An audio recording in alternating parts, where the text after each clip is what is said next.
न्याय दिलेला आहे। त्याचबरोबर बहुजनांना नुसतं बुद्धिस्ट बांधवांना नाही तर तेली माळी कुणबी कोकण मधले सर्व लोकांना त्याच्यामध्ये न्याय दिलेला आहे। हे संविधान जागर आणि थोर पुरुषांचे विचार आपण घराघरामध्ये पोहोचवले पाहिजे। घराघरामध्ये पोहोचवायचे असतील तर त्या संदर्भाचे पत्रक आपण काढतो, त्या संदर्भाचे व्यापक लोक आपण जोडतो आणि शेवटी महामानवाचं म्हणणंच आहे, शिका, संघटित व्हा, संघर्ष करा। कारण महामानवाच्या याच्यावर या वाक्यावर एकच गीताचं कडवं मला म्हणावं वाटतं, संघटित हो संघटनेविन, संघटित हो संघटनेविन वैरी करीतो घात रे।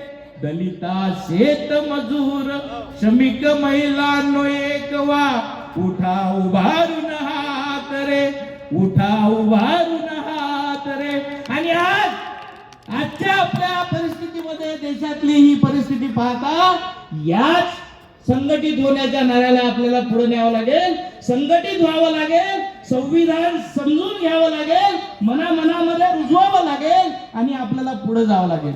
शेवट मी तुम्हाला एक सांगतो की ही सगळी लढाई, या महामानवाची लढाई आपण खूप छोट्या महामानवासमोर, महामानवानं काय सांगितलं, ज्या 14 तळ्याच्या सत्याग्रहाला आता 100वे वर्ष सुरू झालं, वामनदादा कर्डकांनी तेव्हा लिहिलं, वादळी वाऱ्यामध्ये तोफेच्या माऱ्यामध्ये पहिला भीम आम्ही कधी लढणाऱ्यामध्ये, महाळ क्रांतीमध्ये दिलं मर्दाचं जिनं, आपल्याचं ओंजळीनं शिकविलं पाणी पिणं, आपल्याचं ओंजळीनं शिकविलं पाणी पिणं। या जयंतीला आपण संकल्प करूया।